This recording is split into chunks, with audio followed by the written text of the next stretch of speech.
Begitu pula ketika mereka pulang, mereka bawa batu-batuan dari kuburan itu. Sampai ada kuburan yang mereka anggap keramat, setiap hari batunya ditambah. Karena banyak orang pulang bawa batu-batuan di situ.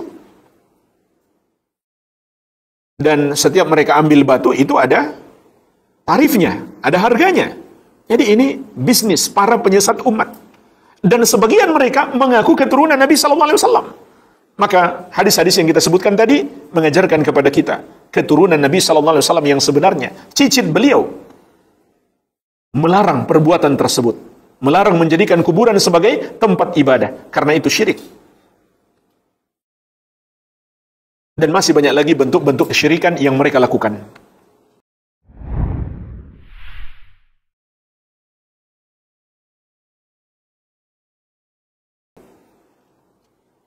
Larangan bersusah payah melakukan perjalanan jauh ke kubur Nabi sallallahu alaihi wasallam maupun kubur yang lainnya. Dan ini adalah pintu syirik yang ketiga yang dilarang oleh Nabi sallallahu alaihi wasallam. Terkandung juga dalam hadis ini.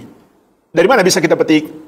Kata para ulama, maksud sabda Nabi sallallahu alaihi wasallam, "Wa sallu alayya fa inna salatakum tablughuni haitsu kuntum." Bersalawatlah kepadaku, karena sesungguhnya salawatmu sampai kepadaku dimanapun kamu berada. Kenapa beliau harus mengatakan demikian? Salawat kalian sampai kepadaku dimanapun kalian berada. Artinya, kalau kalian ingin bersalawat kepadaku, ingin mengucapkan salam kepadaku, kalian nggak perlu jauh-jauh ke sini. Nggak perlu jauh-jauh datang ke kuburanku. Dimanapun kalian berada, sampai kepadaku. Oleh karenanya, kata para ulama, hadis ini juga mengandung larangan melakukan perjalanan jauh untuk berziarah kubur. Karena itu termasuk gulu kepada kuburan tersebut. Dan juga terkandung larangan ini dalam hadis Nabi sallallahu alaihi wasallam tentang larangan melakukan perjalanan jauh kecuali ke 3 masjid, yaitu Masjidil Haram, Masjid Nabawi, dan Masjidil Aqsa.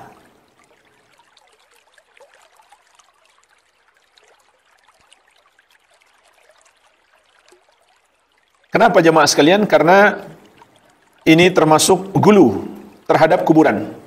Sebagaimana dalam riwayat Al-Bukhari dan Muslim dari Abu Sa'id Al-Khudri radhiyallahu anhu, kata Nabi sallallahu alaihi wasallam, "La tushaddur rihal illa ila 3 masajid."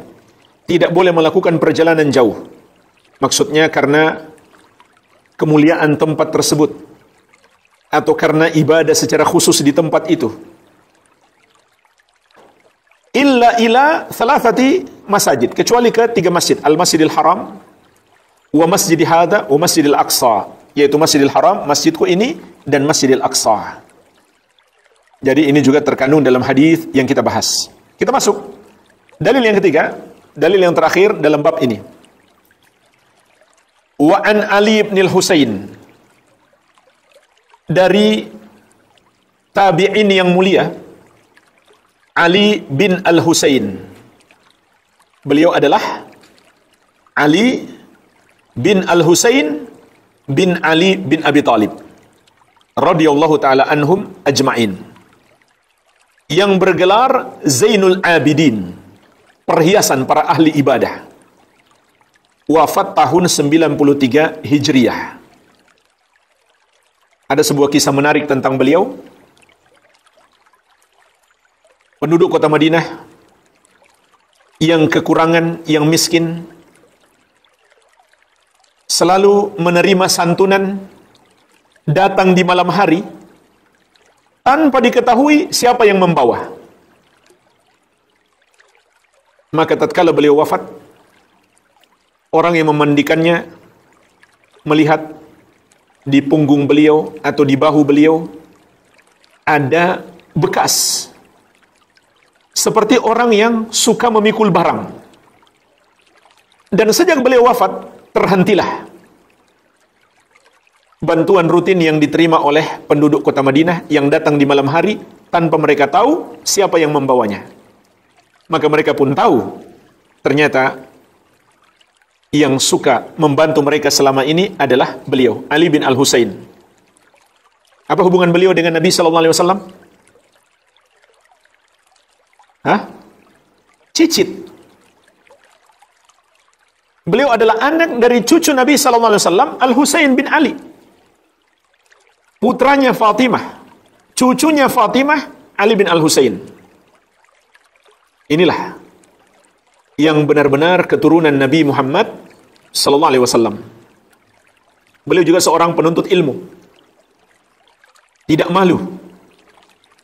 Tidak segan duduk dengan para penuntut ilmu yang lain. Duduk di hadapan para ulama. Bersimpu di hadapan para ulama. Bahkan meskipun para ulama tersebut adalah bekas budak.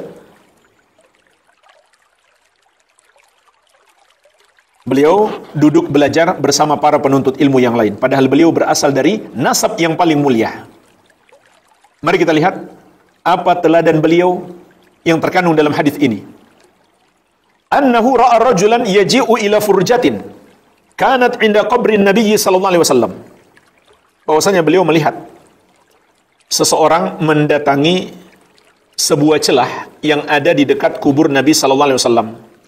Fayadkhulu fiha, orang itu pun masuk ke dalamnya. Fayad'u, lalu dia berdoa kepada Allah. Fanahahu, maka cicit Nabi sallallahu alaihi wasallam, Ali bin Al-Husain bin Ali bin Abi Thalib, melarang perbuatan orang itu. Lihat, orang itu lagi ngapain? Berdoa. Tapi dilarang oleh cicit Nabi sallallahu alaihi wasallam. Wa qala, lalu beliau berkata kepadanya, ala uhaddithukum hadithan sami'tuhu min abi an jaddi an Rasulillah sallallahu alaihi wasallam. Ketahuilah, akan aku sampaikan kepadamu sebuah hadis yang aku dengarkan dari ayahku, dari kakekku, dari Rasulullah sallallahu alaihi wasallam. Ini sanad keluarga, sanad orang-orang yang paling mulia. Dari ayahku Al-Husain, cucu Nabi sallallahu alaihi wasallam, dari Ali bin Abi Thalib, menantu Nabi sallallahu alaihi wasallam, dan sepupu beliau dari Rasulullah sallallahu alaihi wasallam. Qala, beliau bersabda, la tattakhidhu qabri 'idan. Jangan kamu jadikan kuburanku sebagai tempat id. Wala buyutakum kubura. Jangan pula menjadikan rumah-rumahmu seperti kuburan. Fa inna taslimakum yabluguni aynama au haitsu kuntum. Karena sesungguhnya salam kalian sampai kepadaku dimanapun kalian berada. Rawahu fil Mukhtarah. Diriwayatkan di dalam kitab Al-Mukhtarah, yaitu kitab hadis yang disusun oleh Diyauddin Muhammad bin Abdul Wahid Al-Maqdisi. Dan para ulama ahli hadis mengatakan tashih beliau, pensahihan beliau dalam hadis ini lebih tinggi daripada Al-Mustadrak karya Imam Al-Hakim. Inilah jemaah sekalian dalil yang ketiga, sebuah hadis yang berkisah tentang cicit Nabi sallallahu alaihi wasallam, Ali bin Al-Husain. Jemaah sekalian, ada kisah yang semisal juga dari cicit Nabi sallallahu alaihi wasallam yang lain. Sebagaimana dalam riwayat Sa'id bin Mansur dalam sunan beliau, qala haddatsana Abdul Aziz bin Muhammad. Beliau mengatakan telah menyampaikan kepada kami Abdul Aziz bin Muhammad. Qala akhbarani Suhail bin Abi Sahal. Beliau berkata telah mengabarkan kepada kami Suhail bin Abi Sahal. Qala, ia berkata, Ra'ani Al-Hasan bin Ali bin Abi Thalib radhiyallahu anhum indal qabr. Ketika aku berada di kuburan, yaitu di kubur Nabi sallallahu alaihi wasallam, maka Al-Hasan bin bin Ali bin Abi Thalib melihat aku. Jadi ini cicit Nabi sallallahu alaihi wasallam yang lain dari keturunan Al-Hasan, dari cucu beliau Al-Hasan, dari putri beliau Fatimah. Kata Suhail bin Abi Sahal, ketika aku sedang berada di kubur Nabi sallallahu alaihi wasallam, Al-Hasan bin Al-Hasan bin Ali bin Abi Thalib melihat aku. Fanadani. Lalu beliau memanggil aku. Fanadani, beliau memanggil aku. Wa huwa fi baiti Fatimah radhiyallahu anha yata'asya. Ketika itu beliau sedang berada di rumah Fatimah, di rumah nenek beliau, sedang makan malam. Faqala halumma ilal asya. Lalu beliau berkata, kemarilah kita makan malam bersama. Faqultu la uriduhu. Aku jawab, aku tidak sedang ingin makan. Faqal, lalu beliau bertanya, mali ra'aituka indal qabr. Mengapa aku melihatmu di dekat kubur Nabi sallallahu alaihi wasallam? Faqultu, maka aku jawab, salamtu ala nabiyyi sallallahu alaihi wasallam. Aku datang untuk mengucapkan salam kepada Nabi sallallahu alaihi wasallam. Faqal, lalu beliau berkata, idza dakhaltal masjida fasallim. Kalau kamu masuk masjid, ucapkanlah salam kepada Nabi sallallahu alaihi wasallam. Jadi ini juga termasuk doa masuk masjid, bersalawat kepada Nabi Muhammad sallallahu alaihi wasallam, terutama masjid beliau, Masjid Nabawi. Kemudian beliau berkata, inna Rasulullah sallallahu alaihi wasallam qala, sesungguhnya Rasulullah sallallahu alaihi wasallam bersabda, la tattakhidhu qabri 'idan. Jangan kamu jadikan rumahku, jangan kamu jadikan kuburanku sebagai tempat id. Tempat ziarah yang didatangi berulang-ulang di waktu khusus, atau diamalkan tatkala berziarah amalan-amalan khusus yang tidak beliau contohkan. Maka beliau melarangnya. Wala tattakhidhu buyutakum maqabira. Dan jangan kamu jadikan rumah-rumahmu seperti kuburan. Artinya, beribadahlah di rumahmu, jangan beribadah di kuburan. Wa sallu alayya fa inna salatakum tablughuni haitsuma kuntum. Dan bersalawatlah kepadaku, karena sesungguhnya salawatmu sampai kepadaku dimanapun kamu berada.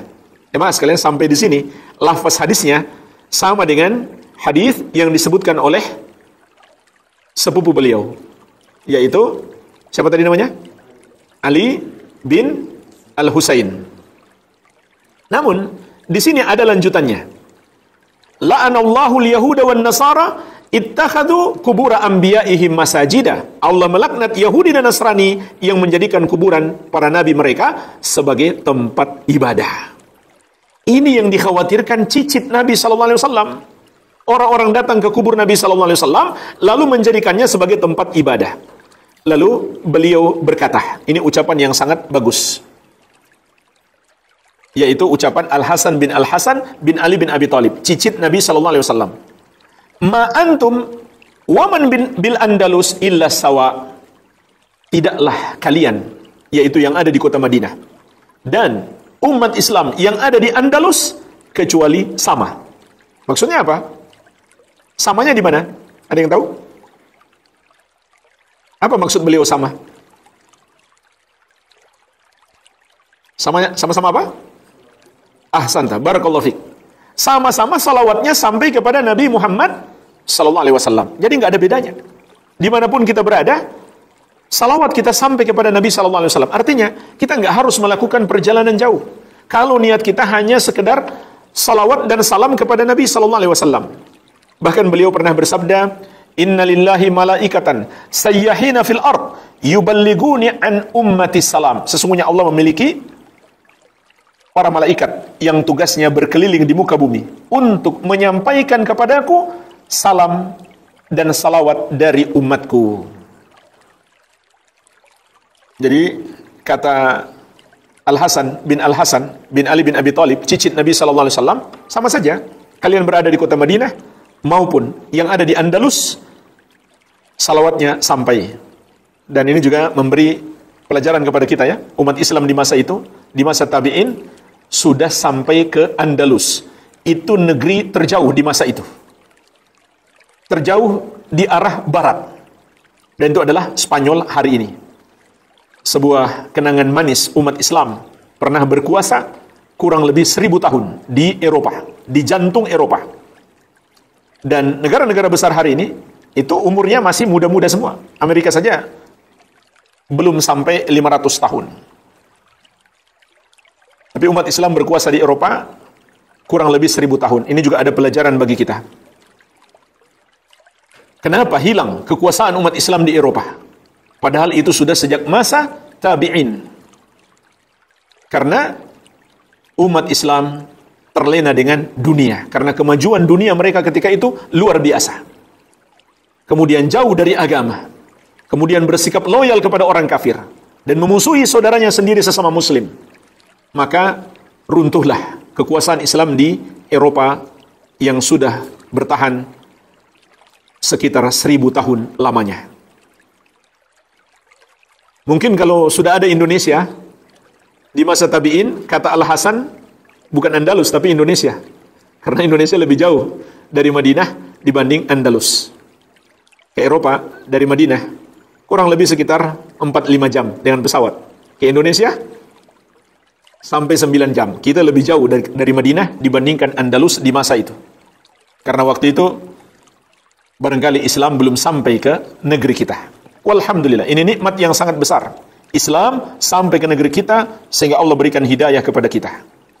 Al-Imam Al-Allamah Al-Fauzan hafizahullah menjelaskan munasabatul hadis lil bab.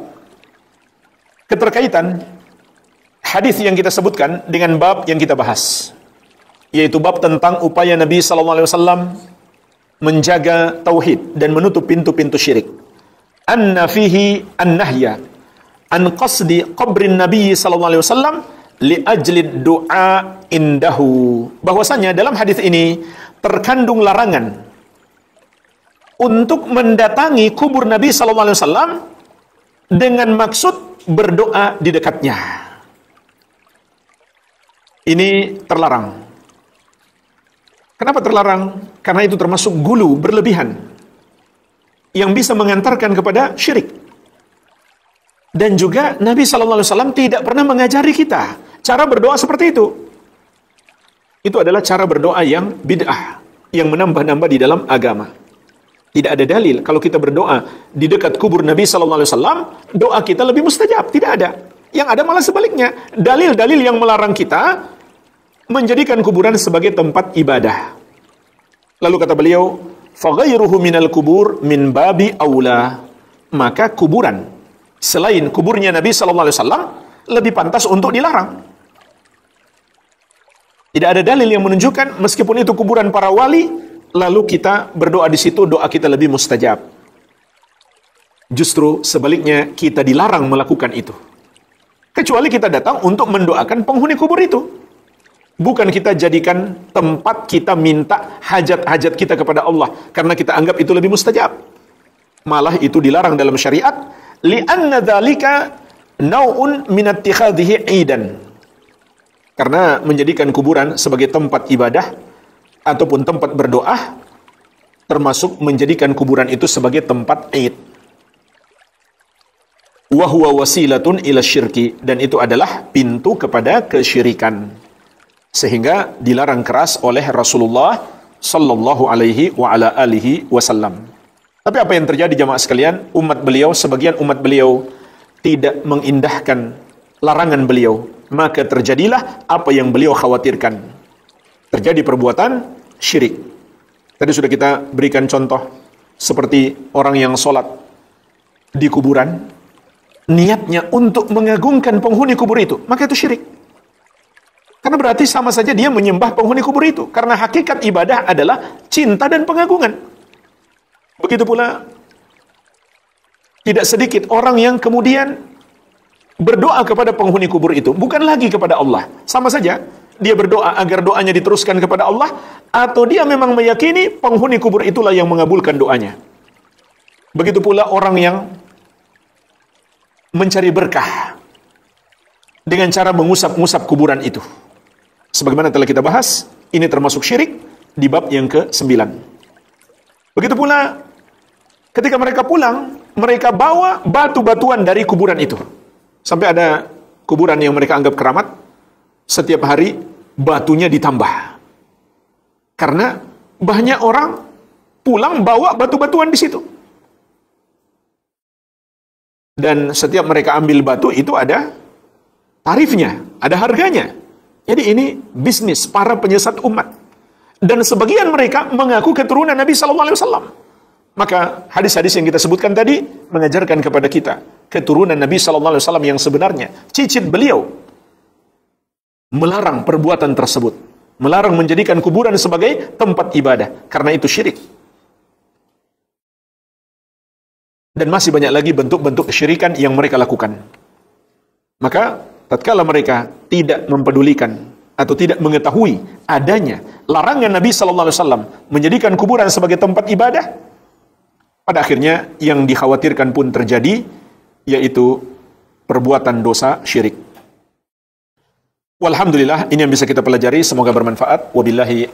Assalamualaikum warahmatullahi wabarakatuh. Sampai jumpa kembali di World Islam Channel.